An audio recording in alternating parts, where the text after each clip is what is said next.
The Young and the Restless spoilers, Wednesday update, the 8th of July, 2026. Jack fights for his life as Patty frames Diane, while Nikki faces a dark new reality. Under Victor's control, the Young and the Restless spoilers for the next episode suggest that Genoa City will be shaken by two deeply emotional crises at the same time, one inside the Abbott family and one inside the Newman family.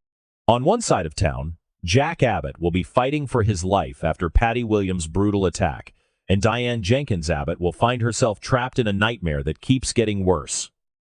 She has already survived a kidnapping, a terrifying captivity, and a desperate escape, but instead of being embraced as a victim, Diane may suddenly become the prime suspect in the stabbing of her own husband.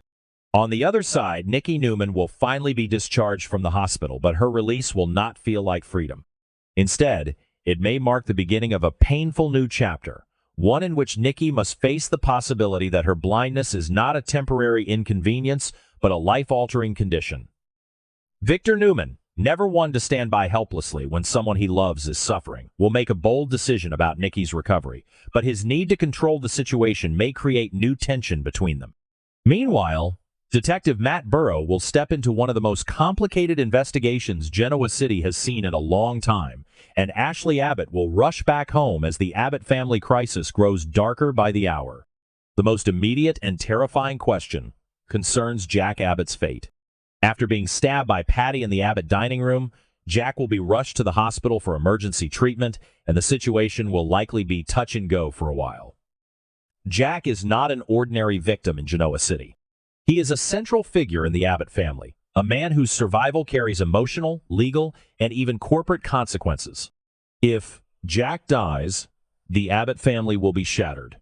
If he survives but cannot speak, remember clearly, or identify his attacker, then Diane's entire future could collapse under the weight of Patty's lie. Viewers know that Jack will most likely survive in dramatic soap fashion, but that does not mean the road ahead will be simple. A stabbing can leave more than physical wounds. Jack may wake up weak, confused, disoriented, or unable to explain what happened. He may remember Patty's face clearly, or he may only recall flashes of fear, anger, and pain. He may try to speak Diane's name, only for others to misunderstand whether he is accusing her or asking for her. That uncertainty gives the writers a powerful opening to stretch the suspense. Jack's body may survive the knife, but his silence could still endanger Diane. Diane Jenkins Abbott will want nothing more than to stay by Jack's side, but Patty's plan may stop her from doing exactly that. Diane's position is incredibly cruel, because she is the person who should be protected, comforted, and questioned with care after everything she has endured.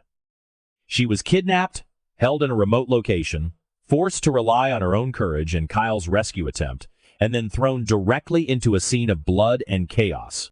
Yet Patty understands that Diane's reputation has always made her vulnerable. Diane has a long history in Genoa City, and even though she has fought to rebuild her life and earn her place in the Abbott family again, not everyone trusts her. Patty can use that. By claiming that Diane stabbed Jack, Patty does not need to create a perfect lie. She only needs to create enough doubt. A detective who does not know the full history may look at Diane's complicated past, her emotional state, her sudden return, and her connection to Jack and wonder whether she could have snapped. That is what makes the accusation dangerous. It does not have to be fair. It only has to be plausible long enough to keep Diane away from Jack and give Patty time to protect herself. Patty Williams' scheme is especially dangerous because she is not simply lying out of panic. She is trying to reshape the entire story before the truth can catch up. Fans know that Patty stabbed Jack after realizing her plan had failed miserably. Her fantasy collapsed, Diane escaped, Kyle interfered, and Jack was no longer under her emotional control. For Patty, that was unbearable. Instead of accepting defeat, she struck out violently, and now she will try to turn Diane into the villain. Patty may claim that Diane attacked Jack in a rage. She may insist that Diane came back unstable after her disappearance. She may even suggest that Diane attacked her too, making herself appear like another victim instead of the real threat. This is classic Patty. Dangerous, emotional, theatrical, and deeply manipulative. The tragedy is that some people may know in their hearts that Patty is capable of this, but Detective Burrow cannot simply build a case on reputation. He will need evidence. He will need statements. He will need timelines, physical proof, and a clear explanation of how Diane could have escaped captivity and still been accused of stabbing Jack. Until all of that is untangled, Diane may remain trapped in legal danger. Detective Matt Burrow's role will be crucial because he is still relatively new to Genoa City. Longtime residents may immediately suspect Patty because they know her history, her obsession with Jack, and her capacity for deception. They may understand instinctively that Diane's story, as outrageous as it sounds, fits the larger pattern of Patty's behavior. But Burrow will not have that emotional map. He will be looking at a crime scene, conflicting statements, and a victim who may not be able to speak for himself. That makes the investigation both complicated and dangerous. Evidence could help Diane, but it could also hurt her if Patty and Lawrence Markham move quickly enough to twist the narrative. Diane's fingerprints may be in the Abbott mansion because she lives there. Her emotional reaction may be misread as guilt. Kyle's defense of her may be dismissed as the loyalty of a son protecting his mother. Even if Kyle swears that he rescued Diane from captivity, investigators may ask whether his story can be independently verified. Where is the proof of the kidnapping? Where is Lawrence? What happened at the remote location? Were there restraints, drugs, surveillance cameras, guard dogs, or signs of forced confinement? If those clues disappear before Burrow finds them, Diane's innocence becomes harder to prove. Kyle Abbott will undoubtedly stand by Diane, but his loyalty may become a double-edged sword. He knows his mother was kidnapped. He knows the escape plan was real. He knows that Diane drugged Lawrence with crushed sleeping pills mixed into his food, and that he used food to distract Lawrence's guard dogs in order to reach her. He knows the isolated location was not a normal house, but more like a secure compound designed to keep Diane trapped. Yet because Kyle is Diane's son, his testimony may not carry the weight it deserves at first. Burrow may not dismiss him entirely, but he will have to consider the possibility that Kyle is protecting his mother. That creates a painful situation for Kyle. He may feel furious that anyone could question Diane after what she survived, but he will also have to stay calm enough to help prove her innocence. Kyle may push investigators toward the compound. He may demand that police examine Lawrence's property immediately. He may try to recover security footage, track vehicle movements, locate drugged food, or find any object that proves Diane was being held against her will. But the clock will be ticking. Patty and Lawrence, if Lawrence wakes up and chooses to protect himself, could destroy evidence, clean up the scene, or create a false version of events before the police fully understand the scope of the conspiracy. Lawrence Markham may become one of the most dangerous wild cards in the investigation. If he confirms Diane's story, then Patty's lie collapses quickly. But why would he do that when admitting the truth would expose his own role in the kidnapping? Lawrence has every reason to protect himself, and that means he may turn on Diane with full force. He could claim that Diane is unstable, dangerous, and manipulative. He could suggest that she imagined parts of her captivity or that she willingly came with him before becoming violent. He could even claim that Diane drugged him as part of a larger plan, making herself look like the aggressor rather than the victim. If Lawrence presents himself as a respected doctor and Diane is already under suspicion for stabbing Jack, his words could carry more influence than they should. That is why Diane's situation is so frightening. She is not facing one liar. She may be facing two coordinated liars, both of whom have powerful reasons to keep the truth buried. Patty needs Diane blamed so she can avoid punishment for stabbing Jack. Lawrence needs Diane discredited so his role in the kidnapping remains hidden. Together, they could build a false story strong enough to delay justice. Ashley Abbott's return to Genoa City will add another emotional layer to the Abbott crisis. Once Ashley hears what happened to Jack, she will get on a plane and come home as quickly as possible. That reaction makes perfect sense. Jack is not only her brother, he is one of the people who defines her sense of family, history, and loyalty. Ashley has seen the Abbotts survive public scandals, private betrayals, corporate wars, romantic disasters, and personal heartbreak, but hearing that Jack was stabbed in his own home will feel different. It will feel like the family's safe space has been violated. When Ashley arrives, she may find the family in chaos. Jack in the hospital, Diane under suspicion, Kyle furious, Tracy shaken, and Patty's shadow hanging over everything. Ashley may not know what to believe at first, but she will likely understand one thing immediately. The Abbotts must get control of the story before the wrong person is destroyed. Her presence could strengthen the family's fight for Jack and give Diane another potential defender, though Ashley's relationship with Diane has always been complicated enough to make her support emotionally interesting rather than automatic. Tracy Abbott may also be haunted by the fact that she warned Jack about Patty. She and Kyle both saw the danger in Jack allowing Patty too much access, too much emotional space, and too much trust. They worried that Jack was placing himself in unnecessary danger by agreeing to Patty's request that they leave or spend time away from watchful eyes. Jack believed he could handle the situation, but that belief has now led to a horrifying consequence. Tracy's grief may be mixed with anger, guilt, and frustration. She may blame Patty most of all, but she may also silently blame Jack for not listening. That does not mean she loves him any less.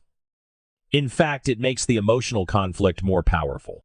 When someone you love ignores a warning and nearly dies, fear often comes out as anger. Tracy could be the one who emotionally grounds the Abbott family, but she may also be the one who breaks down when the weight of what almost happened becomes too much. While the Abbotts face their nightmare, Nikki Newman will be released from the hospital, but her discharge may not bring the relief she expects. Nikki may believe she is going back to the athletic club, or at least to a place where she can feel some measure of independence. Instead, Victor Newman will make a decision on behalf of his estranged wife, preparing a private room designed to meet her every need. On the surface, this may look thoughtful, protective, and even romantic in Victor's own commanding way. He knows Nikki is vulnerable. He knows she is blind. He knows she cannot simply resume life as if nothing has changed. So Victor will do what Victor always does: take charge. He will arrange the space, control the environment, organize the support, and decide what is best before Nikki has the chance to fully argue. But for Nikki, that may feel less like care and more like confinement. She has spent much of her life loving Victor and resisting Victor at the same time. She knows his protection can be suffocating. She knows his devotion often comes with control. Now, because she cannot see, refusing him becomes harder. Nikki's blindness will likely be the emotional heart of her storyline. Being discharged from the hospital does not mean she is healed. It simply means she must now confront her condition outside the safety of doctors, nurses, and constant medical supervision. If her vision does not return immediately, Nikki may have to begin imagining a future she never wanted to face. The fear of permanent blindness could shake her identity in a profound way. Nikki Newman is a woman of elegance, strength, social presence, and fierce independence. She is used to reading a room, watching people's faces, studying Victor's expressions, and moving through Genoa City with confidence. Blindness takes away more than sight. It takes away certainty. It forces trust. It changes how a person moves, how they interact, how they feel power or vulnerability. Nikki may become frustrated by small tasks that once felt effortless. She may resent needing help. She may hide her fear behind sharp words. She may lash out at Victor not because she hates him, but because he is the person close enough to receive the full force of her panic. Victor's decision to bring Nikki back to the ranch, or to a private room under his control, will likely come from love, but it may still reopen old wounds between them.